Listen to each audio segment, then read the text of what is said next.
बिस्मिल्लाहिर्रहमानिर्रहीम, अस्सलाम वालेकुम। मैं हूं शकील मलिक। नैब कहता है कि बुशरा बीबी की गिरफ्तारी की ज़रूरत नहीं, लेकिन एक अहम तरीन हुकूमती शख्सियत कहती है कि बुशरा बीबी कोई आसमान से नहीं आई कि जिनको गिरफ्तार नहीं किया जा सकता। अगर मरियम नवाज़ गिरफ्तार हो सकती हैं तो बुशरा बीबी की गिरफ्तारी भी हो सकती है। मतलब कि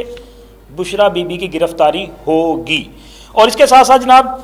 काजी फ़ाइज़ ईसा साहब, जस्टिस काजी फ़ाइज़ ईसा साहब जो हैं वो बहुत अहमियत इख्तियार कर चुके हैं। और इस वक्त चीफ़ जस्टिस और फ़ाइज़ ईसा साहब के माबैन जो इख्तलाफात हैं वो खुलकर सामने आ चुके हैं। हुआ कुछ इस तरह से है कि चीफ़ जस्टिस वफाकी शरई अदालत इकबाल हमीदुर रहमान साहब जो हैं उनकी हलफ बर्दारी की तकरीब थी। चूँकि चीफ़ जस्टिस उमर अता बंदियाल साहब ने उनसे हलफ लेना था, इस हलफ बर्दारी की तकरीब में वकला की एक बड़ी तादाद मौजूद थी और इसके साथ साथ सुप्रीम कोर्ट के जजेस साहिबान जो हैं वो भी इस तकरीब में मौजूद थे।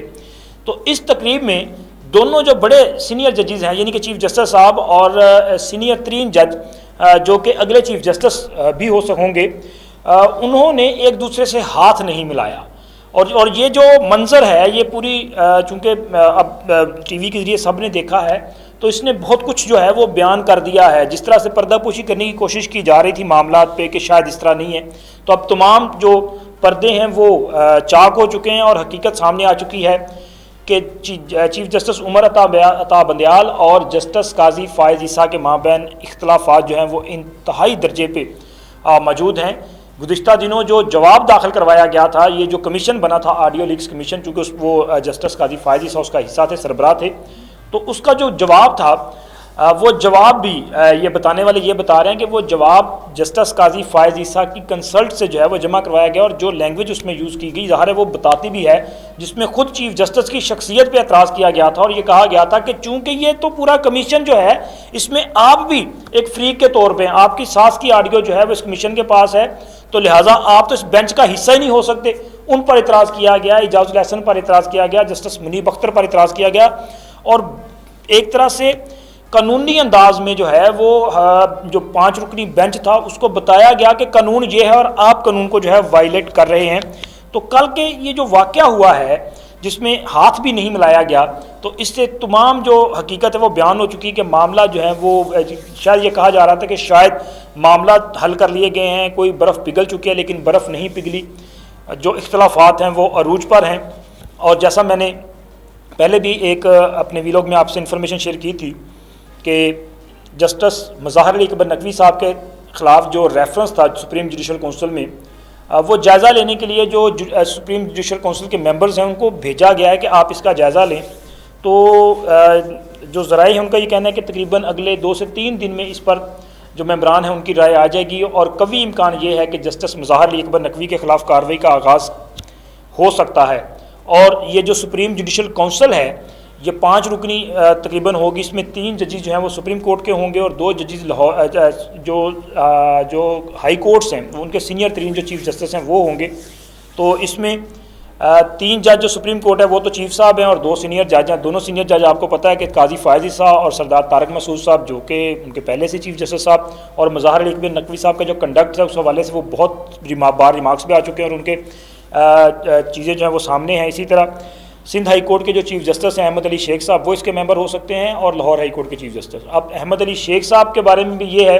कि उनको पिछले काफ़ी अरसे से जो है वो सुप्रीम कोर्ट में एलिवेट नहीं होने दिया गया मौजूदा चीफ़ जस्टिस की जानिब से। तो फिर रिज़ल्ट आपके सामने अंदाज़ा आपको हो गया होगा कि क्या रिज़ल्ट जो है वो आ सकते हैं। और इसके बाद जनाब बुशरा बीबी साहबा जो हैं वो चूँकि अलकादा ट्रस्ट में उनको भी नैब ने तलब किया, यानी कि वो उनके ख़िलाफ़ भी इंक्वायरी जो है वो चल रही है। ताहम गुज़िश्ता समात पे अभी जो इस्लामाबाद हाई कोर्ट में उसमें नैब की तरफ से ये कहा गया था कि हम बुशरा बीबी की जो गिरफ़्तारी है वो मतलूब ही नहीं है, कभी इस ऐसा ना तो नोटिस किया गया कि उनको गिरफ़्तार करना है, ना वारंट गिरफ़्तारी जारी हुए हैं। तो लिहाजा सिर्फ इस मामले को जो है वो ख़राब करने के लिए PTI की तरफ से प्रोपेगेंडा किया जाता है। तो एक तरह से ये बयान तो आ गया, लेकिन अब वफाकी वज़ीर ख़ज़ाना जो कि इंतहाई अहम वो शख्सियत हैं, चूँकि शरीफ फैमिली के वो बहुत करीबी हैं, नवाज शरीफ के समधी हैं, वो कहते हैं कि जी बुशरा बीबी कोई आसमान से उतरी हैं कि इनको गिरफ़्तार नहीं किया जाएगा। अगर मरियम नवाज़ को गिरफ़्तार किया जा सकता है, मरियम नवाज़ को गिरफ़्तार करके उनका जो है एक लंबा रिमांड लिया जा सकता है, मरियम नवाज़ को जेल में डाला जा सकता है, मरियम नवाज़ को सज़ा दी जा सकती है, तो बुशरा बीबी वाई नॉट, इनको क्यों नहीं गिरफ़्तार किया जा सकता। तो बात उनकी बिल्कुल ठीक है कि बुशरा बीबी जो है उनको गिरफ़्तार क्यों नहीं किया जा सकता। बिल्कुल उनकी गिरफ़्तारी हो सकती है अगर इस पूरे मामले में, इस करप्शन की जो गंगा थी, इसमें अगर उन्होंने भी हिस्सा अपना समेटा है और तो उनके खिलाफ कार्रवाई, अगर इंक्वायरी चल रही है और कल को उनकी गिरफ़्तारी मतलूब हुई तो बिल्कुल उनको गिरफ़्तार किया जा सकता है। और ये अगर इसहाक डार साहब कह रहे हैं तो फिर इसका मतलब है कि इनकी गिरफ़्तारी जो है वो बिल्कुल होगी। अब खान साहब को तो नज़र आ रहा है ना कि उनकी गिरफ़्तारी होगी, उनकी नाअहली भी होगी, इसलिए तो वो फ्यूचर प्लान कर रहे हैं ना कि जी मेरा जानशीन ये होगा, पार्टी इस तरह चलेगी। अब वो जानशीन भी मुझे नहीं लग रहा है कहीं नज़र आएंगे, क्योंकि वहाँ पर भी माइनस इमरान जो है वो काम चल चुका है। फवाद चौधरी साहब जो है वो कल तक इमरान खान के गुन गा रहे थे, आजकल इमरान खान को माइनस करने के लिए वो सरदड़ की बाजी लगा के बैठे हुए हैं। तो साथ बाकी भी लोग उनके साथ मिल चुके हैं। ये जो मुलाकात हुई है अडियाला जेल में, तो डेफिनेटली जहाँ से कुछ ना कुछ रिजल्ट्स तो हैं वो निकलने ही निकलने हैं। इस तरह जहांगीर तरीन साहब की जो एक्टिविटी है वो भी बता रही है कि खान साहब जो है इनके लिए कोई अच्छी खबरें नहीं आएंगी। और एविडेंस जो मैंने पहले आपसे काफ़ी सारे वीलॉग्स में शेयर किया था कि एविडेंस जो कलेक्ट किए जा रहे हैं वो खान साहब के लिए बेहतर नहीं है। उसमें तो फिर 100% ये चांस नज़र आ रहा है कि खान साहब का कोर्ट मार्शल होगा। और बुशरा बीबी की गिरफ़्तारी जो है ये भी तकरीबन नोश्ता दीवार है, चूँकि अलकादर ट्रस्ट में ये ट्रस्टी हैं और जो पैसे का लेन देन हुआ है उसमें भी इनका नाम आ रहा है। इसी तरह जो दीगर करप्शन केसेस हैं उसमें भी बुशरा बीबी का नाम आ रहा है, वो खा पंजाब में हो या खैबर पख्तूनख्वा के कुछ मामला, तो उसमें भी बुशरा बीबी, पंजाब में तो बहुत ज़्यादा, बल्कि बुशरा बीबी और इनके साथ साथ इनकी जो एक्स फैमिली यानी कि इनके जो बच्चे वो मानिका फैमिली से, उन्होंने भी जो पैसा इकट्ठा किया है, ये पूरा मामला जो है वो काफ़ी माशाल्लाह इसमें अरबों खरबों रुपए की जो है वो करप्शन के मामला थे और इन सब की इन्वेस्टिगेशन हो रही है। तो बुशरा बीबी की गिरफ़्तारी जो है वो भी बिल्कुल हो सकती है और इसके लिए हुकूमत की तरफ से वज़ीर ख़जाना जो है उनका ये कहना जो है ये काफ़ी सारी चीज़ों को जो है वो वाज़े करता है कि बुशरा बीबी की जो है इसको गिरफ़्तार किया जाएगा। और बिल्कुल आखिर में ज़मान पार्क की सूरत हाल, चूँकि मैंने विज़िट किया था ज़मान पार्क, ये जो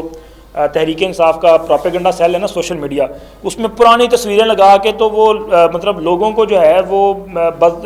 कहते हैं ना प्रोपेगेंडा करने की कोशिश करते हैं। पुरानी तस्वीरें लगाते हैं और कहते हैं जी ज़मान पार्क में देखें लोग, वो कारकुन जो जेलों से रिहा हो रहे हैं वो ज़मान पार्क इमरान खान से मिलने के लिए आ रहे हैं। तो मैंने कहा चलें आपके साथ कुछ चीज़ें शेयर कर दें। तो ज़मान पार्क में जनाब वो क्या कहते हैं, उल्लू बोलते हैं, ना बंदा ना बशर, सिर्फ पुलिस वाले वो चंद वहाँ पे सिक्योरिटी के लिए हैं, कोई बंदा इमरान खान से मिलने के लिए भी वहाँ पे नहीं जाता। ये